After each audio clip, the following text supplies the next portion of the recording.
Alors, bonjour et bienvenue sur la chaîne Bleu Jaune.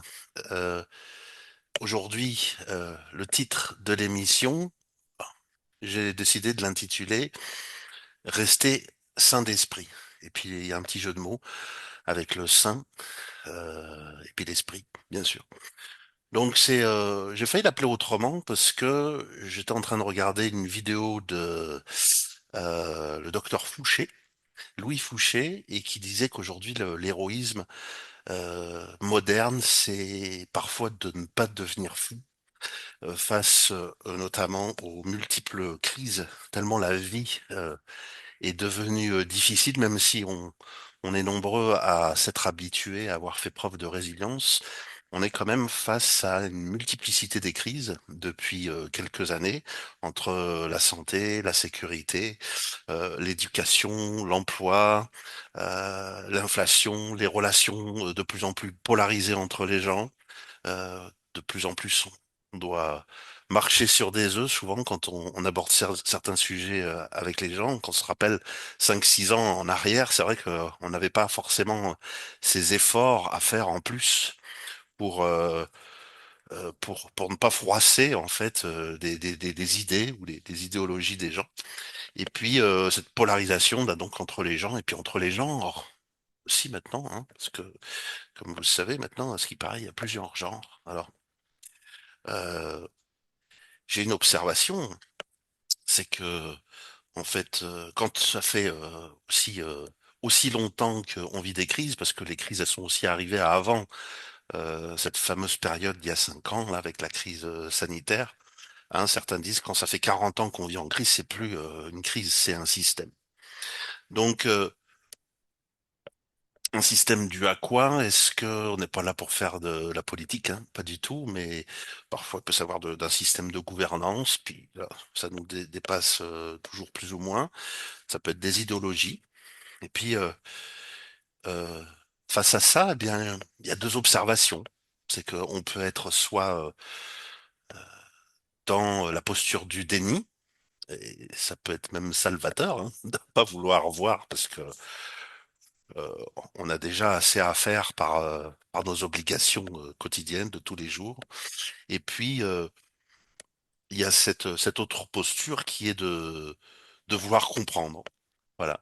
Et puis d'aller aussi peut-être au-delà des idéologies ou des opinions préfabriquées, prémâchées qu'on nous sert pour voir comprendre ce qui est en jeu. Parce que peut-être que, comme le dicton le dit, un homme averti en vaut deux. Hein. Je crois que ça marche aussi quand c'est une femme. Alors, quoi qu'il en soit, déni ou compréhension, vous êtes ici sur Bleu Jaune et c'est la chaîne où on partage des astuces autour du mieux-être, autour de l'éveil de conscience. Et puis, ce que j'aime beaucoup dire aussi, c'est autour de l'autodétermination, parce que comme vous le savez, cette vie, c'est la vie, quoi. Hein. La vie, elle n'est pas toujours simple. Alors qu'on a ces qualités d'autodétermination, eh bien, on a plus de facilité à mettre en place des objectifs, vivre des choses qu'on désire réaliser, et puis pourquoi pas réaliser quelques rêves, hein, et puis se faire la meilleure vie possible ici-bas, déjà dans un premier temps. Alors ici, on partage du contenu qui est 100% gratuit, toujours, et puis ça sera toujours le cas. Et puis je suis pas comme certains qui disent ça sera toujours le cas, et puis un jour c'est plus le cas. Non, ça sera toujours le cas. Il y a cependant, en plus des possibilités d'accompagnement individuel, parce que je vais vous présenter en plus notre invité, hein, Eric Fauroux, aujourd'hui, qui, comme moi, est coach et qui peut aussi vous aider en éveil de conscience et puis dans plein d'autres affaires, parce que lui comme moi aussi, on est coach professionnel. Alors justement, bonjour à toi Eric, merci de ta patience pour mon introduction. Là, j'espère que tu vas bien. Ça me fait un grand plaisir de t'accueillir dans cette émission. Et donc, Bonjour comme je l'ai Guillaume. dit, et comme je l'ai dit, donc voilà, et Eric, bon, Eric a une particularité, ça je l'ai pas encore dit, parce que il va se présenter lui-même, hein, mais j'aimerais déjà le dire deux, trois choses sur Eric que je connais bien. Je suis très content d'accueillir ici parce que tu as vécu il y a quelques années un samadhi. Donc, tu diras avec tes mots, hein, mais ce que j'en ai compris, c'est une réalisation, en tout cas partielle, de l'éveil spirituel, en tout cas qui a laissé des traces dans ta vie. Il y a eu comme un avant et un après, et il y a eu cette émergence de dons qui s'est traduit notamment sur une capacité que tu as de canaliser et de rentrer en contact avec, tu me diras, des guides ou des maîtres spirituels qui sont pas forcément incarnés avec nous sur Terre en ce moment, mais que toi, tu as la capacité de contacter. Donc, tu pourras aussi, enfin, si tu le désires, nous parler parce que tu as écrit un livre, notamment sous Mhm. canalisation. Alors, ça, c'est extrêmement intéressant. Et puis, tu fais des accompagnements en quelque sorte à trois, puisqu'il y a toi, il y a l'intercession de ton guide et puis ton client, hein, notamment quand tu fais des accompagnements en éveil de conscience, et ça permet à tes clients ben, d'entendre des voix de sagesse issues directement de guides, et puis toi aussi, ton travail aussi après, c'est avec eux, tu peux continuer le travail pour voir comment est-ce que ces conseils de sagesse on arrive la personne arrive à les faire siens et à les appliquer dans sa vie personnelle, sa vie de tous les jours. Mais bon, je vais te laisser te présenter, hein, et puis en un mot, Eric, voilà, est-ce que tu veux bien nous dire quel est ton parcours? Et puis après, on passera à l'exploration du thème d'aujourd'hui, quoi. Avec plaisir. Merci de ton invitation, Guillaume. Ça me touche profondément au cœur. Alors, mon parcours, parce que répondre à la question de qui je suis, c'est trop complexe. Donc, j'apprécie la question de mon parcours. Ok. Euh, je suis né il y a 61 ans. Alors, rassurez-vous, je vais faire rapide, hein. C'est juste pour poser quelques repères. Une enfance complexe, en tout cas qui a été marquée euh, par un esprit de recherche. Et je suis toujours un chercheur, hein, dans tous les sens du terme.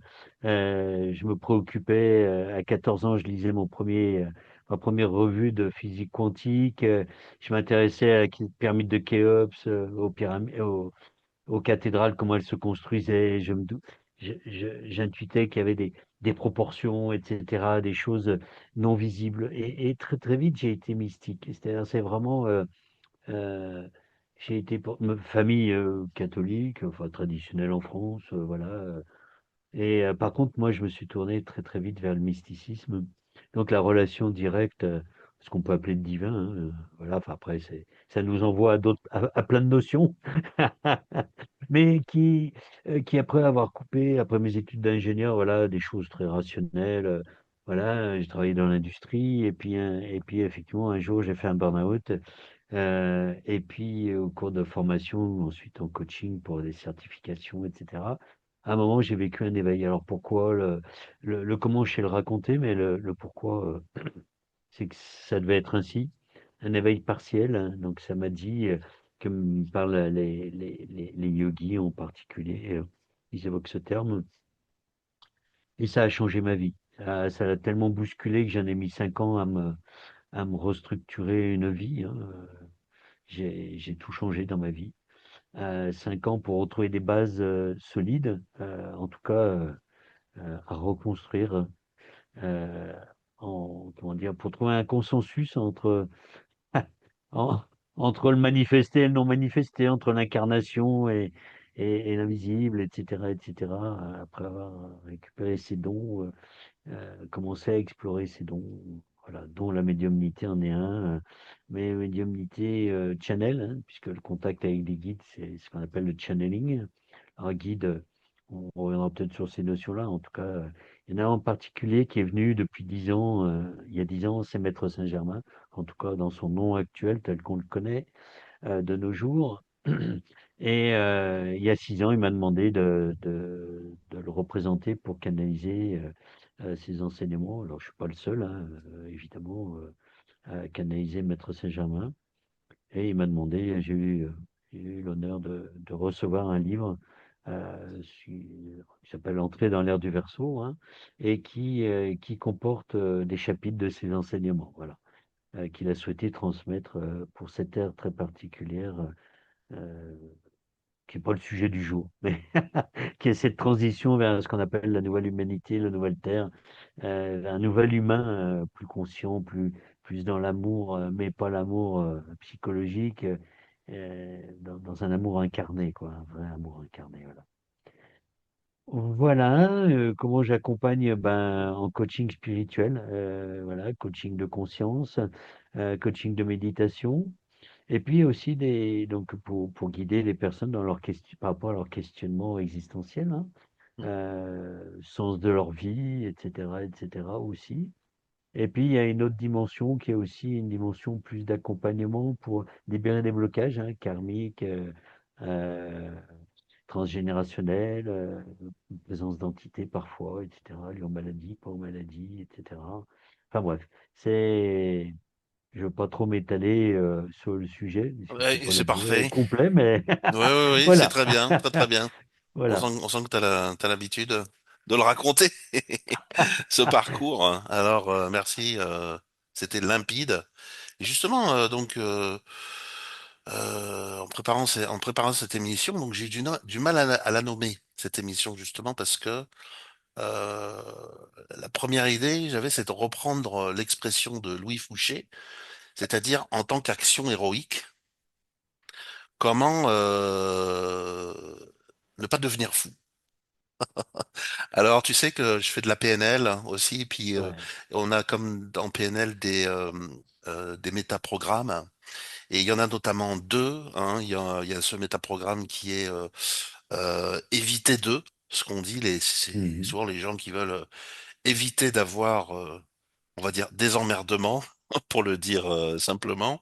Et puis, il y a l'autre métaprogramme qui est l'aller vers. Donc, ce sont les gens qui sont plutôt formatés objectifs et qui vont Mhm. vers les objectifs. Donc, la motivation de quitter une situation difficile hein, ou d'éviter qu'arrive une situation difficile. Et puis, de l'autre côté, donc c'est pour ça. Moi, je suis un peu je suis un peu entre les deux, personnellement, formaté un peu entre les deux métamodèles.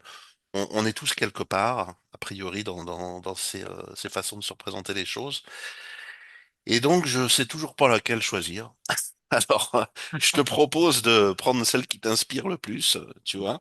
Et donc, peut-être même qu'on pourrait, parce que dans cette idée d'aller-retour entre toi et moi, ce qu'on propose aujourd'hui à ceux qui nous regardent, c'est d'avoir cette discussion à bâton rompu autour de ce thème.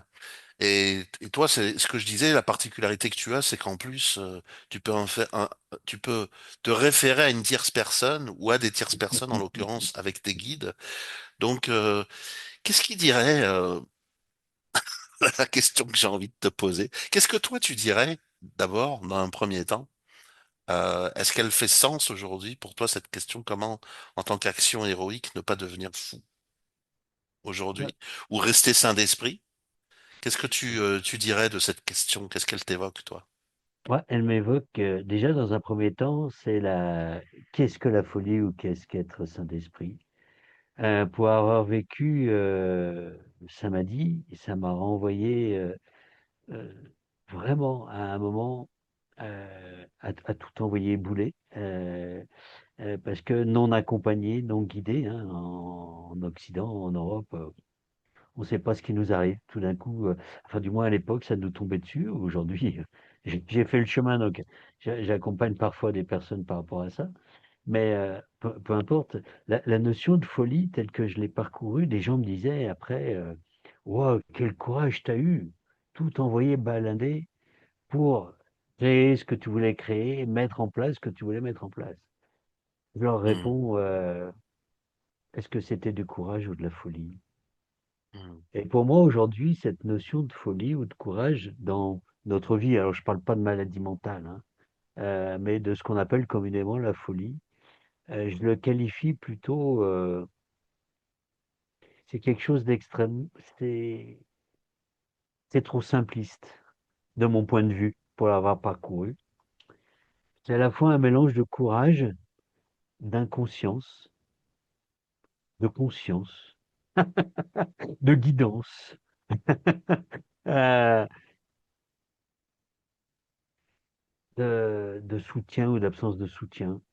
Mm. Est-ce qu'à un moment, une personne qu'on croise qui nous dit une phrase qui nous raccroche, ah, quand j'ai tout lâché, c'était une guidance intérieure.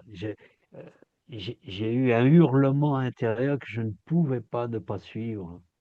C'est quelque Mm. chose d'extrêmement complexe à évoquer parce que c'était mon être au plus profond qui hurlait de vivre ce qu'il avait à vivre. C'était un Ouais. hurlement intérieur. C'était, donc qualifier ça de courage ou de folie, folie au sens psychiatrique du terme, non, mais folie après coup, 20 ans après, se dire, waouh, qu'est-ce que tu as fait à ce moment-là? Le courage qu'il fallait aussi.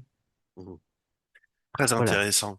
Et d'ailleurs, ça me fait penser que pour clarifier aussi moi, ce que j'aime bien faire quand on aborde ce genre de thème d'éveil de conscience, c'est que euh, on peut être encore une fois, j'aime bien mes positions pour polariser, mais aussi pour que les gens, ça soit clair pour eux, c'est que de temps en temps, on est dans ce qu'on appelle le relatif. Moi, c'est ce que j'appelle le relatif, mais je suis pas le seul à le nommer comme ça. Et puis il y a l'absolu.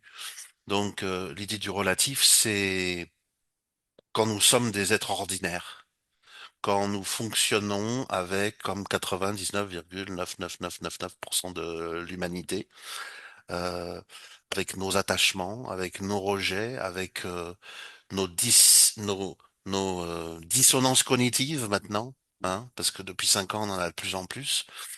Voilà, c'est c'est vrai que la question, je la posais plutôt dans cette sphère-là. Mais c'est très intéressant que toi tu déplaces le sujet aussi, puis que tu ailles parler depuis le point de vue de plus de l'absolu, c'est-à-dire de la position de celui que tu es ou d'un être qui a déjà parcouru une partie de la réalisation, ce qu'on appelle la réalisation spirituelle ou la réalisation de l'éveil spirituel. Et à ce moment-là, effectivement, il y a une autre perspective qui est là. Donc, c'est vrai que pour rebondir ce que tu dis, moi c'est vrai que je l'avais posé là, tout en y pensant plutôt dans la sphère relative, c'est-à-dire que à un moment donné, c'est tu vis dans un environnement et tu reçois un double message. Tu sais, on le dit dans le management toxique, toi qui interviens dans les entreprises, tu sais Mhm. que euh, il y a des grands connaisseurs de ces mécaniques de l'esprit humain et qui créent justement, qui visent à créer euh, de la dissonance cognitive, hein. Mhm.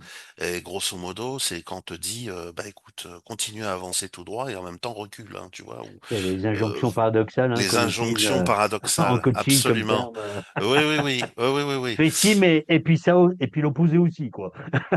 Voilà, voilà, c'est Par ça. Et exemple. puis ça peut se faire au niveau d'un État. Alors je parle pas Mhm. forcément d'une autre, mais l'État est censé, pour beaucoup de gens en tout cas dans nos démocraties, est censé être une structure dans laquelle on a confiance, avec Mhm. l'impôt, où on se cotise tous, et puis on attend en fait qu'il Mhm. y ait une certaine bienveillance naturelle à ce que l'État prenne soin Mhm. de ses concitoyens. Et alors, je dis pas que c'est forcément plus le cas maintenant, mais en tout cas, il y a un nombre croissant de personnes qui se demandent si c'est encore le cas, au vu de toutes les dissonances cognitives justement qu'on vit de plus en plus ces dernières années. Donc c'est un vrai sujet. Hein, on pourrait dire, dans le travail, c'est la santé au travail, mais alors comment la qualifier? On n'a pas encore mis de mots pour qualifier ça dans la vie de tous nos concitoyens, parce qu'on est au même titre touché maintenant par ça. Voilà. Avec notamment des climats d'inquiétude ou d'anxiété qui paraissent sciemment créés euh, pour garder le contrôle, hein, pour garder le contrôle sur les personnes, notamment.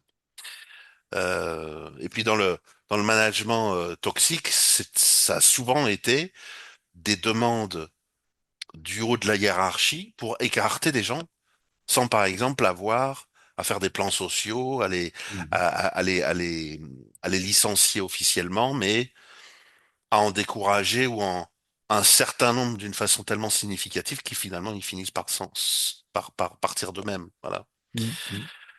Alors moi ce qui me vient à l'esprit c'est que toi comme moi on a presque dépassé la cinquantaine hein, Moi, c'est fait. et que et que toi c'est fait et qu'en fait je peux témoigner de quelque chose parce que je sais que vous qui nous regardez vous n'êtes pas forcément exactement dans nos âges. Pour certains d'entre vous, vous êtes plus jeunes. Pour d'autres, vous avez dépassé nos âges. Pour d'autres, vous êtes comme nous. Mais on voit quand même que quand on arrive à un certain moment de l'existence et qu'on a essayé de vivre une vie correcte, avec des valeurs correctes, avec des vertus correctes, c'est logique qu'on ait une certaine sagesse qui s'installe. On parle d'éveil spirituel ou pas. Voilà. Et quand on interagit avec un système qui, au niveau de l'idéologie, a souhaité nous conduire ailleurs que du bon sens et de la sagesse, alors à ce moment-là, on peut comme devenir des menaces potentielles. Vous voyez ce que je veux dire? Donc, et c'est pareil dans une entreprise, quand on écarte à un moment des gens qui ont 40, 45, 50 ans, ce sont des gens qui étaient en mesure de transmettre autrefois Mhm. l'amour du métier, l'amour du travail bien fait. Mais Mhm. quand le projet est différent par la hiérarchie, parce que des actionnaires décident que maintenant ça va être différent, que les gens doivent plutôt devenir des rouages plutôt que de posséder et de chérir leur métier comme ça pouvait être le cas autrefois, eh bien à ce moment-là, on connaît encore des dissonances cognitives. Donc, ce que je serais tenté de dire, c'est toujours qu'on soit dans le relatif ou qu'on soit dans l'absolu, c'est qu'on essaye chacun d'entre nous à redevenir un peu philosophe, hein. Puis quand on prend en plus l'étymologie du terme philosophe, c'est simplement, ça veut dire l'amour de la sagesse, la philosophie. Voilà. Et je pense que c'est quelque chose qui est naturel, qu'on a déjà en nous, Eric, et là je te rejoins sur l'ultime, qui sommeille en nous, ces énergies de sagesse au cœur de nous-mêmes, au cœur de notre système, de nos êtres, que nous soyons éveillés, que nous ayons vécu des samadhis ou pas, nous avons ce potentiel de sagesse en nous et nous pouvons y accéder même sans être déjà des Jésus, des Bouddhas, des tout ce qu'on veut, ou des saints. Oui. Voilà, Ne serait-ce que par l'expérience, tout simplement. absolument, absolument. Alors voilà, c'est une première entrée un peu. Et tu sais, Devoir la de sagesse, philosophie, vous avez c'est, 2 heures, tu sais. la sagesse, c'est aussi, c'est une façon de prendre du recul face à la vie et aux événements. C'est le Oui, premier niveau. absolument. Qu'on apprend, qu'on peut avoir à 20 ans, et ne jamais avoir à 60 pour certaines personnes, et puis d'autres qui l'acquièrent avec l'expérience, et voilà. Alors si, qu'est-ce que tes guides, je te demande, on va pas te demander de faire une canalisation, mais Non. maintenant que tu les connais, tu sais la façon dont ils pensent. Moi, je connais des guides aussi qui sont pleinement incarnés et je pourrais témoigner de la façon dont ils voient les choses, etc. J'imagine que pour toi aussi, tu les connais, ces guides, à force de discuter avec eux, de canaliser. Alors, qu'est-ce que ils auraient à nous dire, à nous, par rapport à ce passage qu'on est en train de traverser, qui est difficile, ok? Et pour un grand nombre d'entre nous, et excusez-moi, je vais vous flatter tous ceux que vous m'écoutez là, mais vous êtes magnifiques. Pour moi, vous, les gens qui décident de rester des êtres normaux, ok, c'est-à-dire en contact avec leur humanité, en contact avec la nature, en contact avec la politesse, avec la cordialité, avec les bonnes manières, pour moi, et qui prennent pas de médicaments, pour moi, vous êtes des héros. Voilà, tous autant que vous êtes, ok? Alors, même si on prend quelques médicaments parce que des fois c'est trop dur, hein, mais qu'on a cette appétence à ce renoncement à aller dans la facilité de se conduire de manière incorrecte, sous prétexte que d'autres le font, et d'autres même qui sont plus haut perchés que nous qui le font. Alors vous êtes des héros, voilà. Donc peut-être que je vais renommer le titre de l'émission et je Voilà, repose je vous repose, êtes des héros. je repose la question à tes guides. Qu'est-ce que toi qui les connais bien, qu'est-ce qu'ils ont envie de nous dire, qu'est-ce qu'ils nous disent par rapport à cette période difficile où on doit tenir bon? Par rapport à cette période difficile, il y a plusieurs choses. Alors, je vais le dire tel qu'il l'exprime. C'est, il y a déjà ce qu'on voit de la situation en termes de compréhension. Il y a le premier niveau, c'est le niveau de l'information. On reçoit brut, ok, il y a la guerre, ok, là il y a des morts, là, ok, là ils font de la paix, là, ok, etc. Ça, c'est le premier niveau. Euh, on prend l'information. À leur niveau, cette information, depuis 2 ans, j'ai reçu l'information que déjà avec le Covid, hein, mais c'est un autre sujet, mais euh, que ce qui est en train de se passer est quelque chose, alors je vais peut-être en choquer parmi vous, mais qui est à leur niveau, euh, quel terme je vais utiliser, euh, qui est approuvé. Pourquoi? Parce qu'en fait, ça fait des, je vais m'expliquer, hein, des milliers d'années qui nous accompagnent. Euh, on n'a pas forcément conscience, etc. Mais ça, c'est un autre débat. La destinée, qu'est-ce que la destinée, qu'est-ce que, etc. L'influence qu'ils peuvent avoir, etc. Bref. Euh, et en fait, rien ne bouge. C'est-à-dire l'humanité de plus en plus plonge euh, dans, euh, dans l'individualisme, dans le non-amour pour les autres, pour la terre, pour les autres humains, etc. Or, c'est pas le sens de l'évolution de l'humanité. Et quand je fais des résumés euh, en premier niveau. Et par rapport à ça, l'ère qu'on est en train de vivre, ce temps, est un temps d'intense perturbation où tous les repères s'effondrent.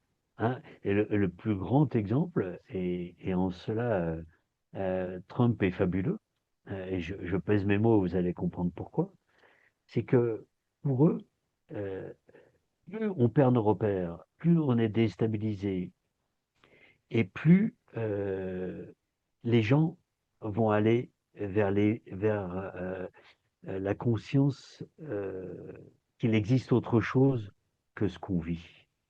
Et donc, leur souhait, c'est qu'il y ait une ouverture de la conscience au niveau spirituel.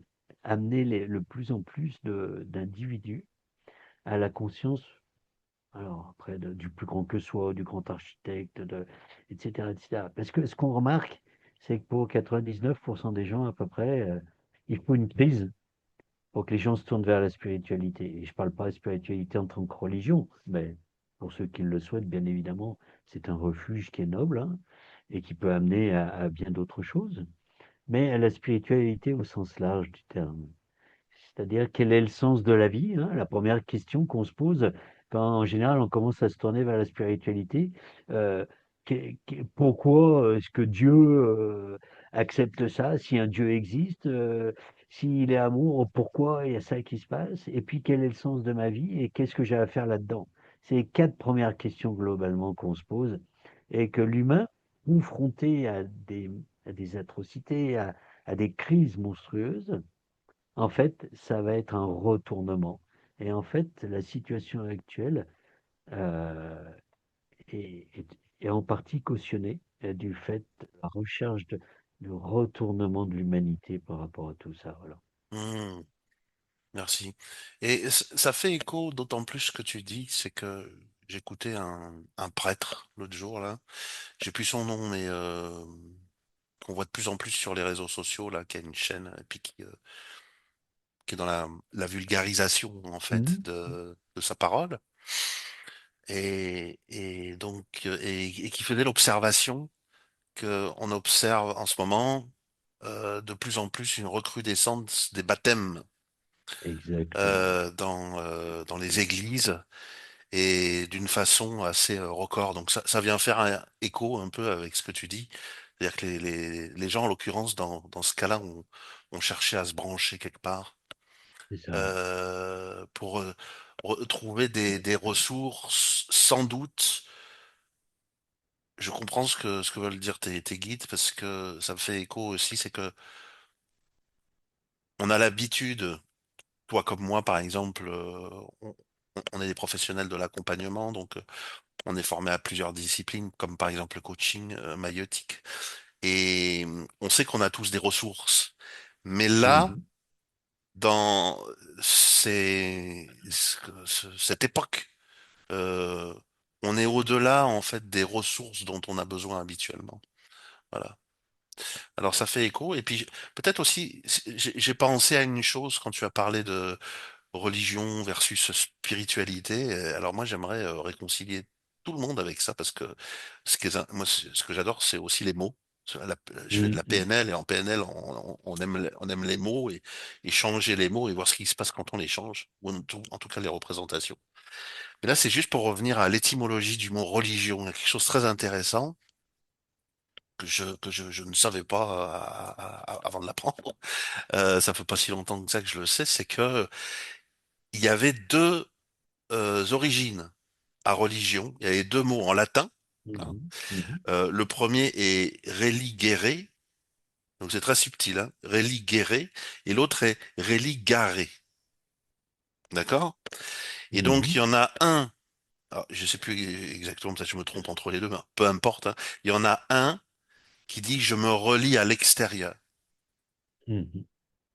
Et il y en a un, l'autre qui dit je me relie à l'intérieur. Donc c'est quand même très intéressant qu'avec ces deux mots finalement on les ait conjugués ensemble pour en faire un seul mot. Voilà. Et Et c'est peut-être que ça peut répondre aussi à ceux qui nous écoutent en disant voilà, souvent on accuse les religions, on accuse la spiritualité, mais voilà, ça veut dire se relier. Hein, pour moi tout simplement c'est on se relie. Alors parfois, ça fait du bien que je me relie à mon potentiel inhérent Mhm. par les méditations, par les prières par les souhaits. Je vais vous parler de souhaits altruistes tout à l'heure, par exemple. Euh, mais ça peut être aussi intéressant que je me relie aussi à des modèles, parce qu'à un moment donné, je ne sais pas comment faire, moi tout Mhm. seul. Et donc, c'est pour ça que c'est précieux d'avoir cette intercession des guides, qu'ils soient incarnés ou pas incarnés. Hein. Toi, tu es en Mhm. contact avec ceux qui sont pas incarnés. Moi, j'ai été en contact avec ceux qui sont incarnés.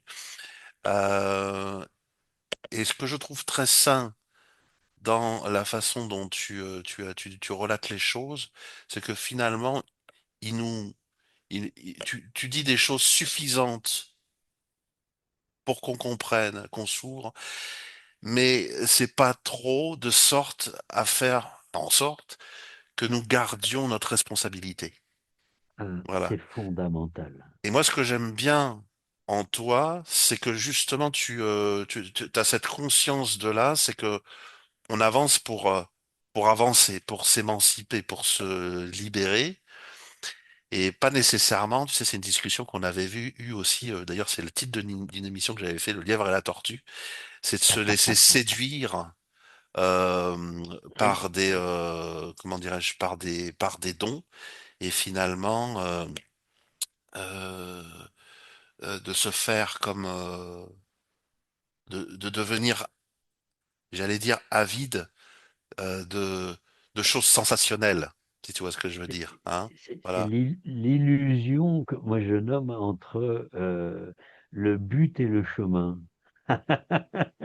Oui. Parce que les dons sont souvent pris comme des buts. Oh bah tiens, ça y est, j'ai un don. Oui, hop, je m'installe et je déploie ce don. Or, dans un chemin spirituel, les dons sont des outils annexes au chemin pour nous aider dans l'avancement de ce chemin. Oui, et puis j'aimerais dire aussi qu'ils sont pas automatiques. C'est il y a des D'accord. chemins où les dons s'ouvrent à la fin. C'est dans le bouddhisme d'ailleurs, chez les Tibétains, on a tendance à préférer ça. Mhm, Je sais plus si c'est à toi que j'avais raconté cette histoire, mais un des maîtres qui a implanté le dharma tibétain, enfin d'une des écoles tibétaines ici où je vis dans la région, mhm. dans les années 70, a eu l'émergence de ces dons-là avant son éveil complet. Et le réflexe, c'est de prier pour les perdre. Parce que Mhm. eux, ils savent le danger qu'on a de se faire dérouter, détourner par la tentation, justement et l'hubris, de développer un Mhm. ego spirituel C'est ça. avec l'hubris de d'avoir cette supériorité entre guillemets, tu vois, sur nos contemporains. Voilà. Et alors ça, je sais que toi, ça t'as cette sagesse de faire ce discernement-là, et c'est très précieux Ouais, parce je que l'ai acquise de l'expérience aussi. D'abord, euh, la vie a fait en sorte, assez modestement, mais l'ego est quelque chose de relativement peu développé chez moi. Mais bon, ça c'est un autre débat. Mais j'ai fait l'erreur de confondre, quand j'ai eu mes dons, pendant 5 ans, je me suis perdu à me dire, ça y est, je suis arrivé. Et en fait, je me suis pris tellement une gamelle que je me suis dit, ça, c'est pas le chemin. Et j'ai repris le chemin. Donc aujourd'hui, je sais le leurre que représentent les dons et que pour moi, c'est vraiment des outils annexes qui sont là pour illuminer le chemin, pour aider les autres s'il y a besoin, mais il ne faut pas confondre euh, le chemin et les dons, quoi. Voilà. Et beaucoup de gens le confondent, ou oui, peuvent oui, le oui, confondre, sans oui, même et puis sortir de l'ego, quoi. Sans même question d'ego. ouais, et puis pour bien te connaître, Eric, je trouve c'est tellement intéressant pour ceux qui nous écoutent aussi, c'est que bien souvent, moi, je suis impressionné par ce que tu es capable de faire, par tes dons, tout ça. Et alors que moi, j'ai un chemin où je veux vraiment coller aux enseignements traditionnels. Je dis pas que je les maîtrise, parce qu'il y en a qui bien sûr, qui les maîtrisent à des niveaux bien plus importants que moi. Mais je les connais suffisamment pour, euh, pour avoir la confiance de partir et de randonner, hein. En montagne, évidemment, c'est une allégorie. J'ai les montagnes derrière moi, mais c'est une photo. Moi, Hmm. j'habite à la campagne. Euh, alors, voilà, c'est intéressant de dire, de témoigner, je trouve, à ceux qui nous écoutent, que vous pouvez avoir des dons et être complètement à côté de la plaque. Et vous fourvoyez complètement. Excusez-moi, c'est peut-être un peu provoquant de ma part ce que je suis en train de dire. Je vous invite à regarder mon émission Le Lièvre et la Tortue, justement, qui en parle. Parle de cette fable-là, comme allégorie. Et au contraire, vous pouvez n'avoir jamais eu aucune manifestation d'accomplissement et être complètement dans le chemin. Voilà. Puis évidemment, entre les deux, bah, il y a une variété, hein, c'est pas tout l'un ou tout l'autre, c'est plus que ça. Alors, Et- mais si, là, ouais, je t'en prie. oui, Excuse-moi. oui, comment dirais-je, la synchronicité de notre rencontre avec Eric et moi, ça peut vous faire écho par rapport à ça. Je trouve déjà que c'est particulièrement précieux. Ouais, tu voulais continuer, dis-moi. Euh, c'est juste que même si on s'égare à un moment sur le chemin, comme j'ai pu le faire, en fait, il n'y a pas de mauvais chemin. C'est aussi tout est enseignement. Et ça, là-dessus, ils sont très clairs, hein. Parce que on a plusieurs vies. Et enfin, en tout cas, c'est ma croyance et l'expérience que j'en ai de vision de vie antérieure. Et toi, au travers du bouddhisme, tu sais aussi la réincarnation, etc., etc. Mais si on se trompe dans cette vie, la prochaine, ça va être aussi intégré. Voilà. Et tout est chemin pour moi. Parce qu'à un moment, bah, si on se rend compte qu'on est sur le mauvais chemin, en fait, on a tiré des enseignements, comme j'ai fait pendant 5 ans. Je tirais des enseignements de ce mauvais chemin. Et puis, bah, ok, bah, aujourd'hui, j'ai repris un chemin, mais qui a été enrichi de l'expérience où j'estime m'être trompé. Mais fondamentalement, la question, est-ce que c'était une erreur ou est-ce que c'était nécessaire de passer par là? Mhm. Oui, des événements actuels et du jugement qu'on porte avec un niveau de conscience qui est le nôtre au jour d'aujourd'hui. et que quand on le place sur un autre niveau de conscience, eh ben, ça s'éclaire complètement différent et ça peut devenir juste. Oui.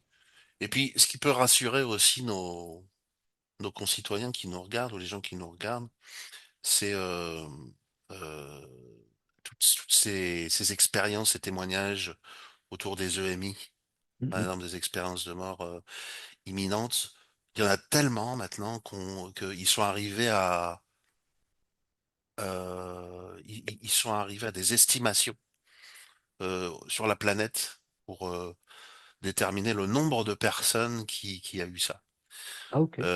Donc c'est extrêmement important. On arrive à des nombres comme plusieurs centaines de milliers de personnes hein, qui ont eu ça. Donc quand on Mhm. arrive à des nombres comme ça, y compris de témoignages, euh, eh bien ça s'apparente beaucoup à, tu sais, ce qu'on appelait soit dans la science, soit dans le marketing des échantillons représentatifs, quoi. On est Donc, d'accord. à partir d'un certain nombre de témoignages Mhm. correspondants, on peut tout à fait déterminer un pourcentage de la population.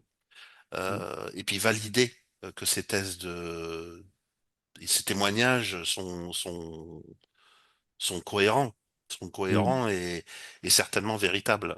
Voilà. C'est à un moment Mhm. donné quand ça se conjugue de cette façon et quand c'est fait sous surveillance scientifique maintenant, Mhm. notamment avec des gens qui ont la capacité de sortir de leur corps et puis de témoigner, de se rendre à la boulangerie et puis avec qu'il y avait un témoin là-bas et revenir dans leur corps, leur dire, oui alors il y avait telle personne, ils étaient habillés comme ça, on a dit ça, ou alors des gens ont témoigné de ça aussi dans des salles d'opération, Mhm. voilà à Absolument, oui. l'hôpital. Je pense que ça aussi, ça peut beaucoup nous rassurer sur le fait que on, on, on ne va pas vers le néant. Il y a sans doute quelque chose qui s'ouvre après. Toi, tu le sais déjà parce que avec la canalisation, tu as ces expériences. Moi, j'aimerais ajouter à ça, faire un bémol à ce que tu viens de dire. Quand tu dis, Mais j'en aurais introduit un aussi, vas-y. ouais, c'est que pour moi, l'art du chemin, justement, c'est l'art de savoir manager son désir d'éveil, hein, je parle, son désir d'éveil spirituel, parce qu'on a besoin d'en avoir un désir d'éveil, parce que Mhm. sinon, on se met pas à la pratique. On se met pas à vivre d'une certaine façon, on n'essaie pas de rassembler les causes qui sont susceptibles de le produire, cet éveil. Mhm. Et d'un autre côté, on a besoin de lâcher ce désir, parce qu'une fois qu'on est assis sur un coussin de méditation, si on reste dans ce désir-là, on n'arrive à rien du tout, sauf à générer des états de frustration monstrueuses. Voilà. Alors, il y a les deux. Il faut quand même le désir, il faut quand même s'y mettre et se rendre compte dans le bouddhisme, il parle de précieuse existence humaine. Et moi, j'aime, pour mieux le faire comprendre, parce que les gens comprennent pas quand on garde ce terme-là, il parle en fait d'une précieuse opportunité. Mhm. On a l'existence humaine dans cette vie, c'est pas du tout gagné qu'on l'ait dans une autre. Voilà. Au regard du nombre de créatures, rien que sur cette planète qui existe, c'est comme du loto d'être né quelque part. Hein. On pourrait considérer c'est comme du loto d'être né dans cette condition humaine dans laquelle on a la capacité de réfléchir, justement, à est-ce que je vais rester tout le temps piégé dans cet océan de malheur quand c'est le malheur qui m'entoure, hein, et quand c'est le malheur qui est ma réalité. Notamment, je pense à tous ces gens qui ont vécu cette crise, qui ont déposé le bilan, qui ont perdu la Mhm. santé, qui ont perdu la vie pour certains, qui ont perdu des proches. Mhm. Donc, à un moment donné, quand moi-même, en tant qu'être humain, j'ai plus les ressources que j'ai l'habitude d'avoir, que mes ressources ne sont plus suffisantes, et c'est ce que tu as dit, où est-ce que je me branche et à quel point je prends ça au sérieux, une fois que je me suis branché, est-ce que finalement, je pense pas trop cette idée que oh ben de toute façon ça va aller de vie en vie, ça va aller mieux. Moi je pense qu'on est responsable.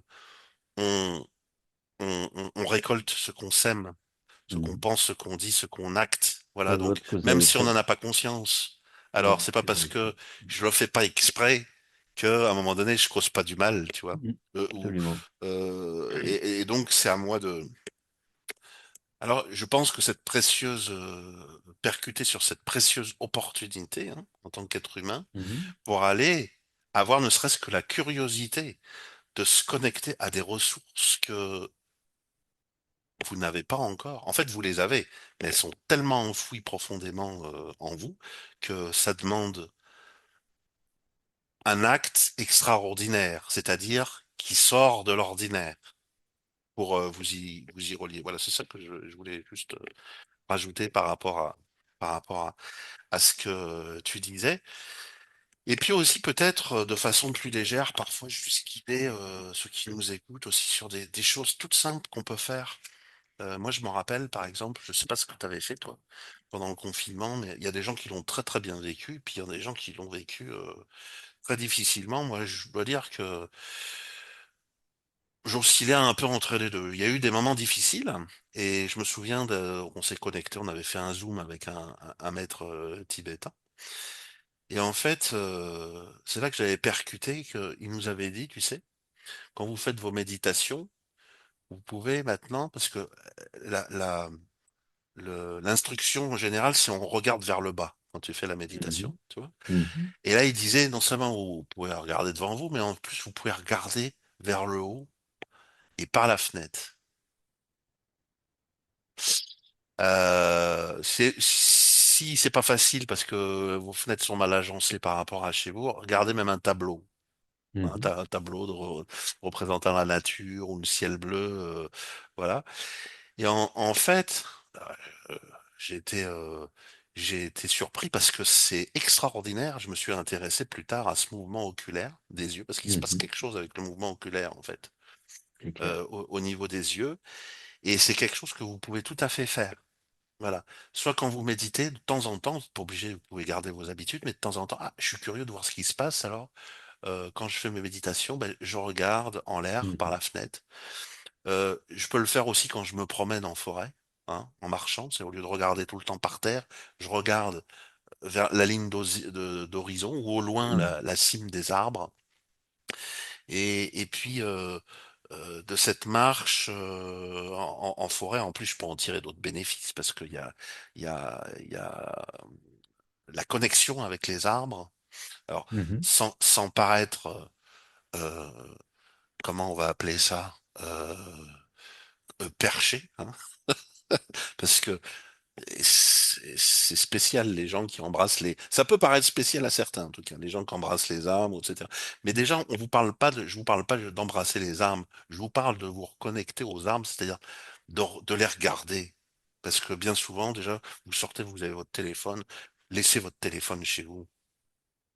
Vous allez marcher une heure, vous reconnectez à la nature en forêt, regardez la cime des arbres, regardez le vent qui souffle dans les feuilles et arrêtez juste de marcher en vous disant ouais, je suis au milieu des arbres. Parce que quand vous faites ça, vous êtes dans votre mémoire, vous n'êtes pas dans l'instant. Et là, à ce moment-là, il y a des choses qui peuvent se passer et qui peuvent vraiment vous ressourcer au niveau de la forêt. Voilà. Mais Euh, n'importe où, hein, même en ville, hein. oui, ah oui, Des en fois, ville aussi, ouais. Ouais, marcher, au lieu de regarder les crottes de chiens qui passent à côté de vos pompes, euh, regardez en l'air le ciel, mais regardez les nuages. Combien de gens s'autorisent à regarder les nuages? ouais, ouais, tu as raison. Et il y a une explication aussi, alors que ça je le connais de la PNL, neurologique, c'est que quand vous êtes connecté, vous avez les yeux vers le bas, vous êtes connecté à ce qu'on appelle au kinesthésique, c'est-à-dire à Mhm, votre monde émotionnel. mhm. Et on sait bien que quand ça va pas, c'est beaucoup au niveau des émotions que ça charge, hein. C'est ça. Alors le fait de diriger consciemment les yeux vers le haut, vous allez euh, en fait vous connecter à ce qu'on appelle le VACOG, mais le V du VACOG, c'est-à-dire le canal visuel. Vous connectant au canal visuel, vous n'êtes plus beaucoup moins connecté au canal kinesthésique, émotionnel. Et à ce moment-là, c'est comme magique, quoi. C'est, Mhm. ça vous fout la paix. On va pas dire dépression, mais votre anxiété, votre angoisse, votre stress, même chronique, vous fout la paix. C'est Et extraordinaire de et il y a s'offrir un autre des moments de truc, répit comme ça. Ouais. c'est qu'en même temps qu'on regarde au ciel, tirer les zygomatiques vers le haut, même si on n'a pas envie de rire. Et ben en fait, ça génère au niveau du cerveau les mêmes hormones de bien-être que quand on rigole. Et au bout d'un moment, on a l'énergie du rire qui est là. En fait, on implique le physique pour libérer l'esprit, en fait, ah, le mental, voilà, Tu sais et que l'émotionnel. c'est une consigne de Thich Nhat Hanh. Tu dois sûrement Mm. forcément connaître. Tu sais le fameux moine qui a vécu longtemps en France, là, vietnamien, zen, et qui disait justement quand vous méditez, a- affichez un demi-sourire sur le visage. Hein. Mm. C'est un sourire intérieur. Donc, tout à fait raison ce que vous dites, Eric. Quand on médite et qu'on sourit, il y a, moi j'ai des frissons qui apparaissent parce que ça génère, on sent ouah, il y a une ouverture du cœur, il y a une ouverture de l'esprit, ça devient plus grand, plus large au lieu voilà, d'être concentré. Il y a une ouverture qui se passe, voilà, qui est extraordinaire. Super, tout ça. Alors, j'avais des trucs aussi comme les hacks, le hacking, hein, le biohacking, vous savez, c'est une mode, ça, en ce moment. Euh, le froid, c'est extraordinaire. Je sais que c'est très contre-intuitif, les douches froides, les bains froids, mais maintenant, il y a une littérature qui existe là-dessus. Vous pouvez vous connecter à celui qui se fait appeler Iceman, ou son nom, c'est... je l'ai plus en tête, mais si vous tapez Iceman, vous allez voir plein de vidéos de lui. Puis il propose aussi des choses sur la respiration. Je m'en rappelle pendant le temps Covid, des confinements aussi, j'avais fait ces deux choses-là. C'est Mm. douche très froide et les respirations un peu holotropiques, tu sais là. Mais Iceman donc en parle très bien. Il a Mm. des tutoriels pour faire ça. Et puis je vais revenir un peu à la marche, oui, je sais que vous pouvez aussi utiliser la marche méditative. C'est-à-dire que, alors, pas obligé de paraître anormal, parce qu'il y a deux types de marches. Dans le zen, par exemple, on a une marche méditative qui se passe au ralenti. Donc on est dans le dojo, et puis vraiment, j'applique les pieds, je décolle les pieds à un rythme très, très, très lent. Mais là, simplement, alors moi, ce que j'aime bien faire, c'est que je repère quand même des yeux, j'arrête de regarder quelques secondes en bas et je Il vaut mieux à repère des le moments. terrain, oui, oui, sur les 20-30 prochains mètres, pas qu'il y ait trop de trous, C'est ça.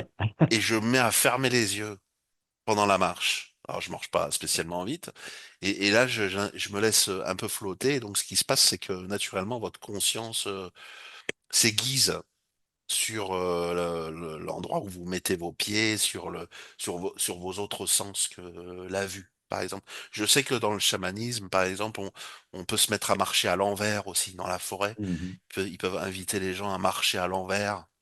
Et à ce moment-là, ce qui se passe, c'est que il y a comme une toute petite menace en se disant, ben voilà, je vais peut-être me prendre un arbre, etc. Mais quand c'est bien fait, vous prenez jamais d'arbre en fait. Donc, mais cette toute petite menace ne crée pas vraiment un stress. Elle crée, elle aiguise euh, votre acuité, votre conscience. Voilà.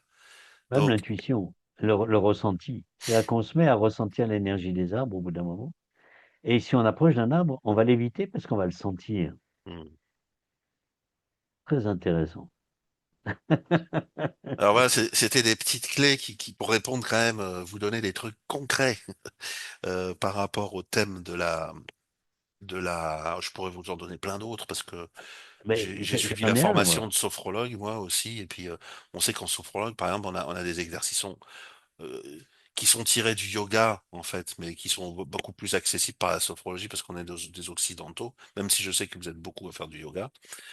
C'est la respiration abdominale, donc il y a des exercices à faire aussi pour masser son ventre, masser la Ouais. zone abdominale et respirer par le ventre d'une certaine façon. Et ça, il est dit que c'est tout à fait reconnu que ça connecte le nerf vague et Ah. donc c'est extrêmement équilibrant en fait pour votre psychisme. Mm. L'activation du nerf vague. Absolument. Le massage des oreilles est encore plus simple pour ça. Ah ouais? L'intérieur du lobe des oreilles, il y a deux zones très précises où, en les massant avec délicatesse dans les deux oreilles, il y a une activation du nerf vague. Ouais. Ouais. Alors, J'ai autre chose à vous proposer aussi, et puis je vais juste en parler là 2 minutes, parce que vous savez que dans Bleu Jaune, moi j'aime bien faire des cadeaux. Et je vous fais toujours un cadeau. En fin d'émission, vous avez soit une sophronisation, par exemple. Enfin, j'ai fait une sophronisation. Vous pouvez la voir sur ma chaîne. Vous allez vous balader pendant 50 minutes. Moi, j'adore ça. J'adore pratiquer pour moi ça déjà. Et vraiment, c'est quasiment dans les 4 saisons en plus, hein. Donc, ça vous évite 4 voyages. OK? Et ça vous évite d'attendre une année. Donc, une sophronisation, vous allez vous balader dans les 4 saisons. Parfois, je vous fais la lecture de contes, donc j'aime bien vous raconter un conte de sagesse. Et puis là, aujourd'hui, j'avais envie, parce que ça correspond aussi à une clé de l'esprit pour moi, j'allais parler d'altruisme. Alors, et je vais en parler d'une certaine façon, parce que on est tellement dans une civilisation qui a eu l'habitude de galvauder les mots, et parfois même de les inverser, qu'il y a certaines notions qui sont devenues cucu. Hein, comme faire le bien, l'amour, l'altruisme, etc. C'est cucu. Alors que quand on y réfléchit, c'est que nécessaire, en fait, hein. Si vous voulez être heureux, il n'y a que votre bonheur à vous qui compte. Vous rendez très vite compte que ça tient pas.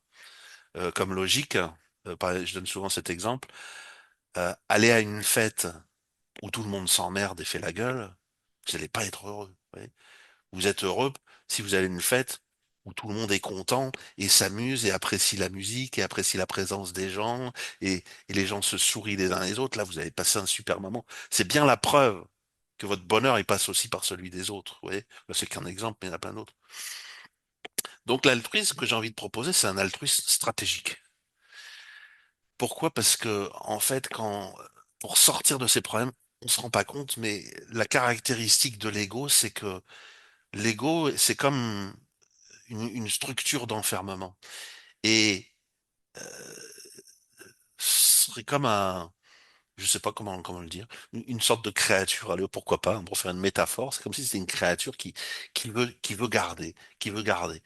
Mais il a tellement ce réflexe de dire à moi, à moi, à moi, que il continue à avoir le réflexe quand il a les emmerdements. Oui, c'est contre-intuitif, hein.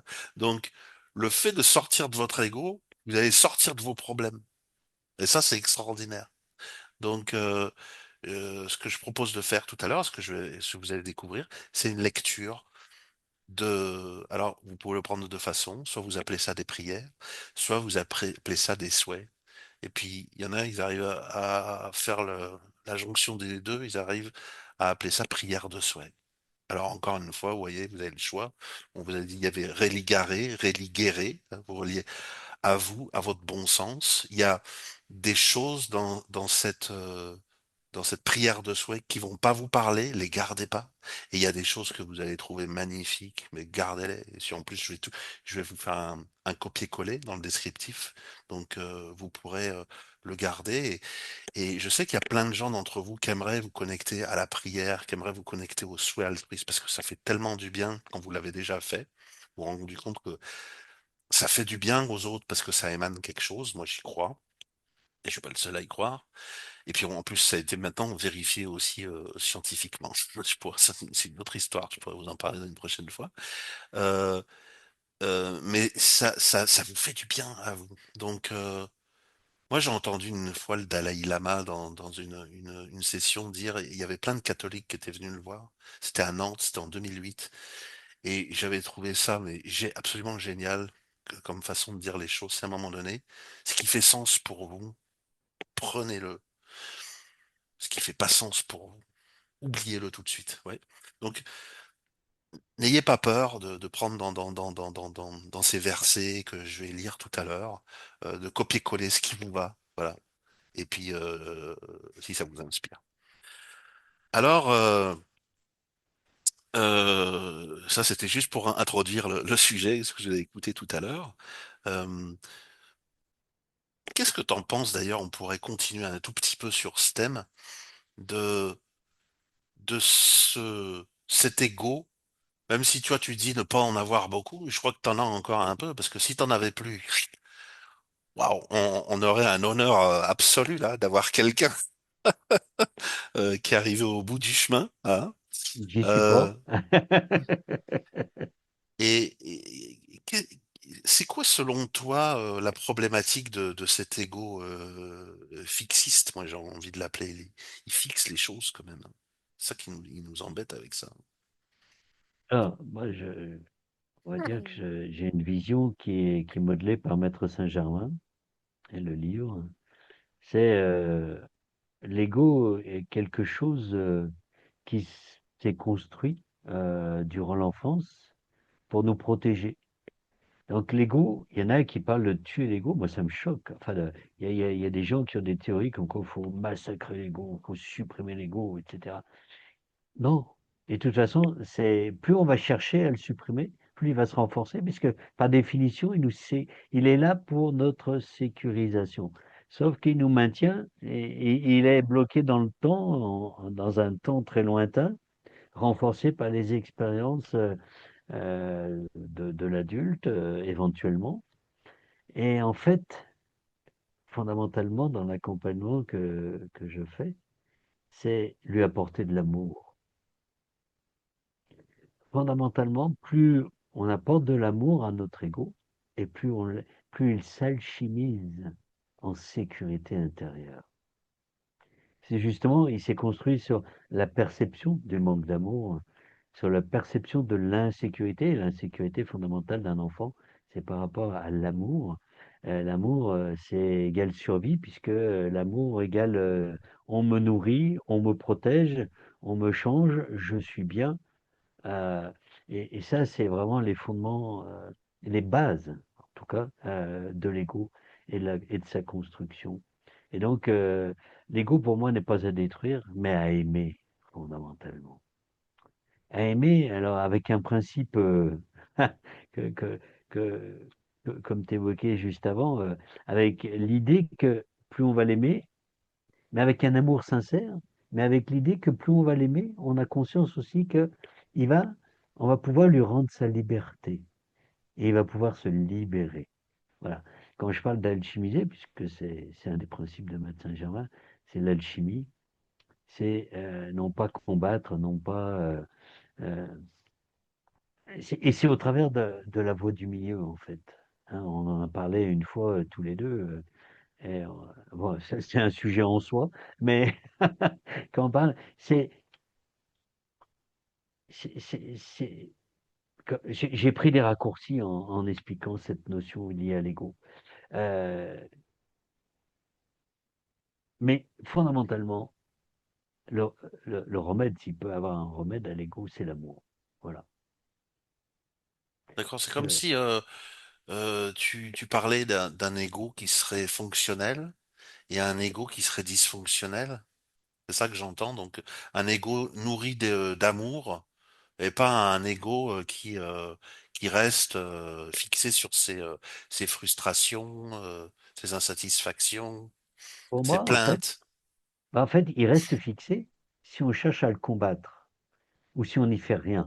Hmm. Parce qu'en fait, comme il est créé sur sur la non-perception de l'amour, plus on va le nourrir de notre amour, et il y a plein de façons de faire, hein, euh, et plus en fait il va se dissoudre parce qu'il n'a Tu peux plus nous en lieu donner d'être. une, Ben, peut-être?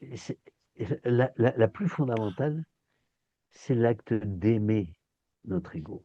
C'est-à-dire d'aimer nos imperfections. Ouais, ok, je suis peut-être colérique. Ouais, peut-être face à cette situation, j'ai une réaction de fou, là, de fou au sens où il n'y a pas la raison hein, pour le commun qui observe la réaction. Mais en fait, en commençant, aimer ne veut pas dire être en accord avec ce que je fais. Aimer, c'est je m'accueille là où j'en suis aujourd'hui, j'accueille cet ego, j'accueille cette réaction, j'accueille aujourd'hui je ne suis pas capable, j'ai pas pu être capable de faire mieux que ça. Hmm. Ça ne veut pas dire que demain je veux le reproduire, mais je me reconnais et j'en suis là où j'en suis. Et fondamentalement, si on ramène à un concept bouddhiste, comme tu sais, j'ai pratiqué aussi, euh, c'est la compassion fondamentale pour soi-même. Ok, je suis souffrant. ok, l'ego est la résultante d'une souffrance que j'ai eue. Et s'il s'exprime encore, c'est que cette souffrance est présente. Et donc, si je rejette, et beaucoup de gens ont la blessure de rejet ou d'abandon, si je rejette cet ego, je renforce l'ego.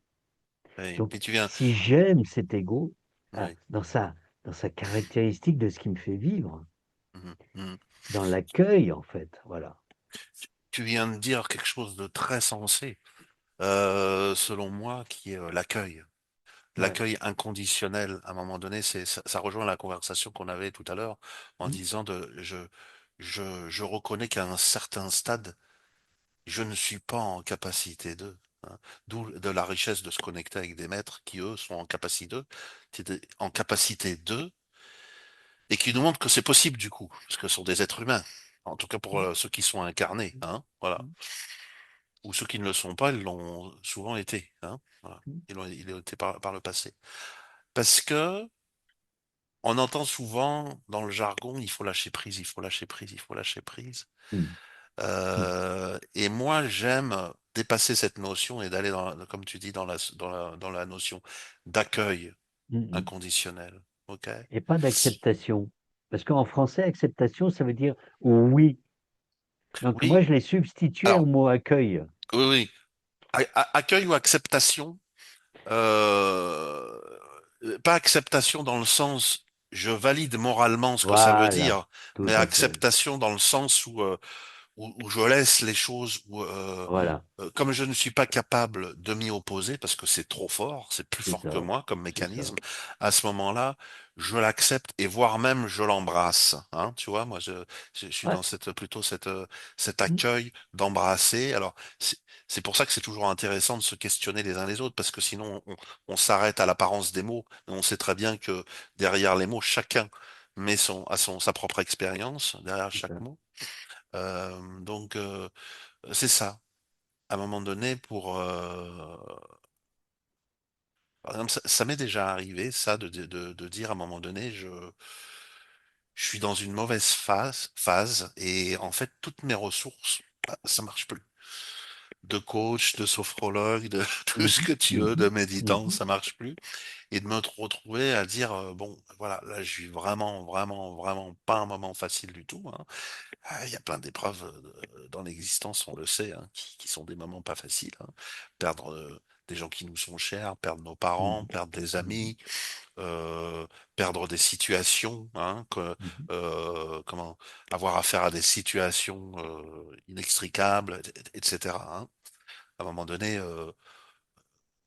grâce à nos accompagnements, grâce au coaching, il y a plein de choses qu'on peut faire, mais on peut pas tout faire face à la vie. mhm. La vie a aussi, à un C'est moment donné, clair. son propre rythme et ses propres, elle a ces phénomènes qu'elle vous impose en quelque sorte. C'est pas le bon mot, mais tu vois ce que je veux dire. Et donc, cette idée je me souviens avoir fait cet exercice ben, je l'embrasse en fait, ce malheur. Mm, Et même si ça doit être un océan de malheur, ben je l'embrasse. Et puis je peux embrasser le mien. Pouvant embrasser le mien, je peux embrasser éventuellement celui d'un autre.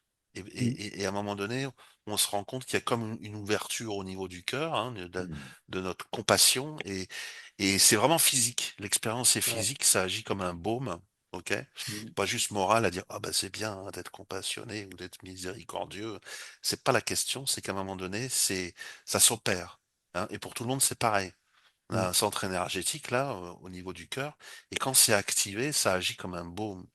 Et vous pouvez, à ce moment-là, il n'y a plus de limite. C'est ça qui est extraordinaire, hein. Vous pouvez, mm, en- et c'est très paradoxal. C'est-à-dire, ce qui se passe ici au niveau de votre cœur, on parle de cohérence cardiaque maintenant, hein. Il y a même un institut qui s'est créé, là, je crois que c'est aux États-Unis, scientifique, qui fait des découvertes extraordinaires. On parle de cerveau du cœur maintenant. De cerveau du ventre, mais aussi de cerveau du cœur. Pas juste cerveau de la tête. Et donc, c'est validé.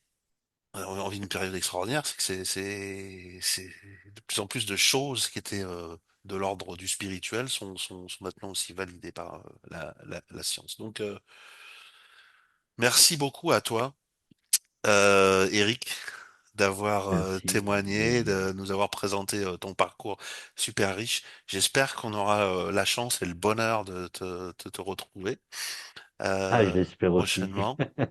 Et alors, je te souhaite une excellente fin de journée. Et puis à vous qui nous écoutez aussi, je vous souhaite très très bonne semaine ou un très bon week-end. Ça dépend au moment où vous nous écoutez. Et je vous dis à très très bientôt. Ciao, À ciao. bientôt. Ciao, ciao, ciao. Merci à vous. Merci, Guillaume.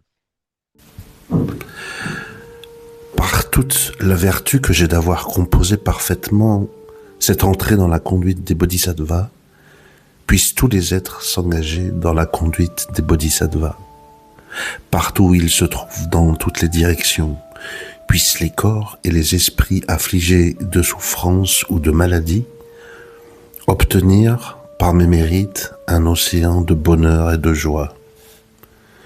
Puissent-ils, tant que le samsara existera, ne jamais voir décliner leur bonheur, puissent les êtres obtenir continuellement la félicité des bodhisattvas.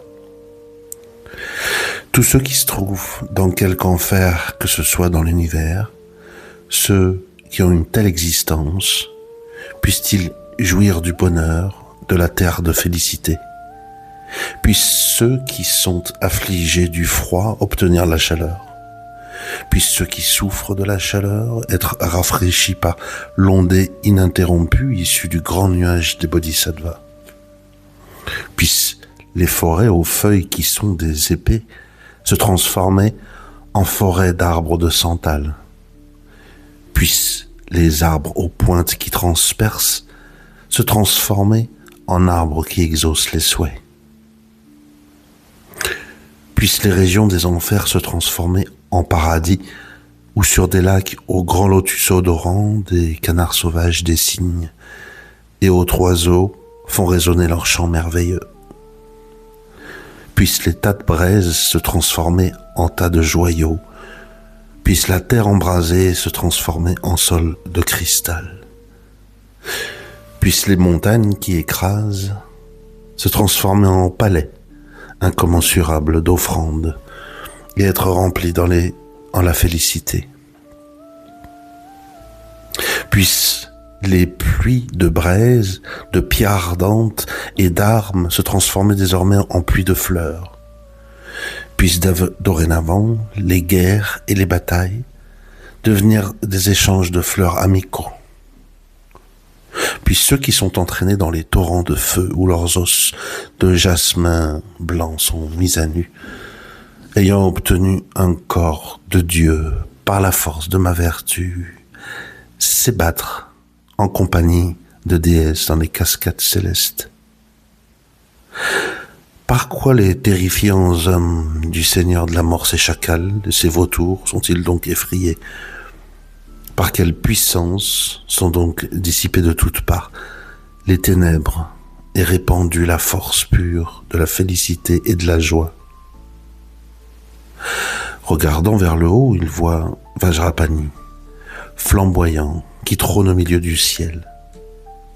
Par la force de leur joie suprême, puisse-t-il abandonner le mal et se rendre d'une telle compagnie? Voyant les étendues de lave des enfers éteintes par une pluie mélangée de fleurs et d'eau encensée, instantanément comblés de félicité et émerveillés, puissent les êtres des enfers voir Padmapani. Amis, ne soyez pas effrayés, et revenez près de moi. Au-dessus de nous est celui dont le pouvoir écarte toutes les souffrances et qui instaure la force et la joie, celui qui protège totalement tous les êtres et fait naître en eux l'esprit d'éveil et l'amour, corps de jouvence au diadème flamboyant, qui détruit tous les dangers. Il est honoré par 100 dieux qui déposent en offrande leur couronne à ses pieds de lotus. Une pluie d'innombrables fleurs se répand sur son visage empreint de compassion. Un palais merveilleux où des milliers de déesses chantent ses louanges. Ayant eu ainsi une telle vision de Manjushri, puissent les êtres des enfers crier leur joie. Ayant ainsi vu tomber des pluies fraîches et parfumées, des purs nuages de félicité des bodhisattvas, Samantabhadra et d'autres. Puissent par ma source de vertu ces êtres des enfers obtenir véritablement la joie. Puissent les animaux être libres du danger d'être dévorés par les autres. Puissent les esprits avides devenir aussi heureux que les habitants de Draminienne.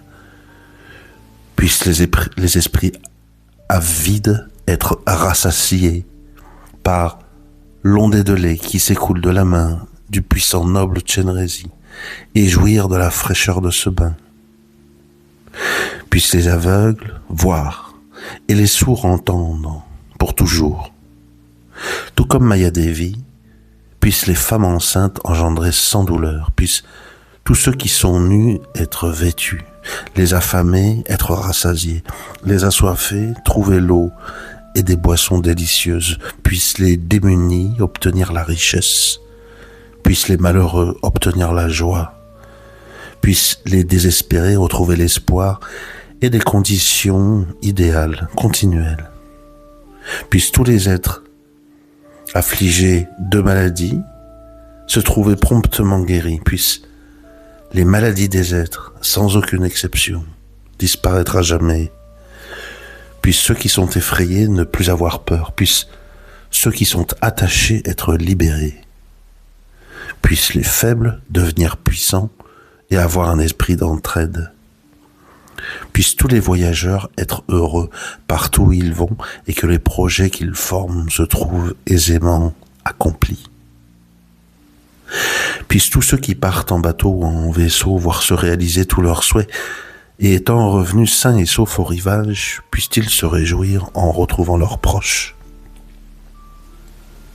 Puissent ceux qui errent, ayant perdu leur chemin dans les solitudes désertiques, ayant rencontré d'autres voyageurs et sans être menacés ni par les brigands, ni par les tigres, etc., poursuivre leur route sans fatigue et rapidement. Puis ceux qui sont terrifiés, perdus dans le désert, les enfants et les vieillards sans protection, ceux qui sont abrutis par le sommeil et les fous, être sous la garde des dieux. Étant libres de toutes les contraintes et doués de foi, d'intelligence et d'amour, ayant obtenu une nourriture et une conduite parfaite, puissent les êtres se rappeler de toute leur vie. Puissent-ils tous jouir de richesses ininterrompues, pareilles à un trésor céleste. Puissent-ils en jouir en toute liberté, sans querelle ni menace.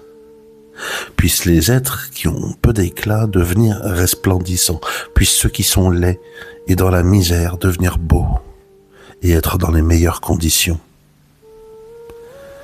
Puissent tous ceux qui sont bas être hauts et les orgueilleux devenir humbles. Par ce mérite que je développe, puissent tous les êtres sans exception, après avoir abandonné le mal, toujours pratiquer la vertu. Sans se départir de l'esprit d'éveil et pratiquant la conduite des bodhisattvas, étant totalement pris sous la tutelle des Bouddhas, puissent-ils se défaire même des actes démoniaques. Puissent tous les êtres voir leur vie se prolonger indéfiniment, demeurer continuellement en un océan de félicité, puissent-ils ne pas même entendre le mot de mort. Puissent toutes les directions abonder de jardins d'arbres qui exaucent tous les souhaits, où les Bouddhas et les Bodhisattvas enseignent le Dharma plaisant à écouter. Puisse la terre, le sol, de partout être dépourvu de cailloux, etc., et devenir égaux comme la paume de la main et doux comme la nature du lapis-lazuli. Puissent les nombreux bodhisattvas et le mandala de leur entourage, partout présents, venir demeurer en ornement à l'endroit excellent où je suis. Puissent tous les êtres incarnés entendre continuellement le son du Dharma venant des oiseaux, des arbres, de tous les rayons de lumière et même de l'espace. Puissent-ils rencontrer toujours des Bouddhas et Bodhisattvas et puissent-ils honorer ces maîtres des êtres d'amoncellement illimité de nuages d'offrandes. Puissent les dieux faire pleuvoir au moment propice et ainsi les récoltes advenir idéalement. Puissent les rois agir en accord avec le dharma et aussi les peuples devenir prospères. Puissent les médecines être puissantes et la récitation de mantras secrets porter ses fruits. Puissent les kandorus et les orgues devenir compatissants. Puissent les êtres sensibles, aussi nombreux soient-ils, ne plus être malheureux, ne plus commettre d'actes nuisibles et ne plus être malades. Puissent-ils tous ne plus avoir peur, ne pas être méprisés et ne plus jamais être tristes. Dans les temples et les monastères, puisse la lecture et la récitation des textes s'établir excellemment, puissent les moines vivre toujours en harmonie et la sangha accomplir son but. Puissent les gelongs qui désirent s'entraîner trouver un ermitage tranquille et solitaire. Ayant abandonné toutes les distractions, puisse leur esprit être apte à la méditation. Puissent les gelongma étant à l'abri du besoin, abandonner les querelles et les nuisances. Puissent ainsi tous qui sont complètement ordonnés ne jamais endommager leur conduite éthique, regrettant leurs manquements et à leurs règles, puissent-ils épuiser à jamais les actes nuisibles, ayant obtenu une renaissance dans les mondes heureux, puisse leur discipline éthique ne jamais se relâcher. Puissent les érudits être loués et aussi recevoir des dons, leur esprit être parfaitement pur et puisse-t-il être renommé dans toutes les directions, ne souffrant pas dans les mondes inférieurs et ne subissant aucune épreuve, puisse-t-il encore après avoir obtenu un corps supérieur à celui des dieux, rapidement obtenir l'état de Bouddha, puissent tous les êtres, ayant fait de nombreuses fois des offrandes à tous les Bouddhas, demeurer continuellement dans le bonheur de la félicité inconcevable de l'état de Bouddha. Puissent toutes les pensées des bodhisattvas pour le bien des êtres se réaliser, et quels que soient les souhaits de ses protecteurs, puissent-ils être obtenus par les êtres sensibles de la même façon, puissent les vainqueurs pour soi et aussi les autres obtenir la félicité. Et moi-même, jusqu'à ce que j'atteigne la terre de joie par la bienveillance de Manjushri, puissais-je toujours me rappeler des existences antérieures et toujours être moine pleinement ordonné. Puissais-je vivre et subsister d'une nourriture simple et ordinaire, et dans toutes mes vies futures, puissais-je trouver un lieu de retraite idéal. Si je désire consulter quoi que ce soit ou même poser la moindre question, puissais-je voir, sans aucune obstruction, le protecteur Manjushri en personne, afin de pouvoir accomplir le bien de tous les êtres qui touchent aux confins de l'espace dans les 10 directions. Puissais-je déployer une activité semblable à celle de Manjushri. Aussi longtemps que demeurera l'espace, aussi longtemps demeureront les êtres. En demeurant moi-même aussi longtemps, puissais-je dissiper la souffrance des êtres.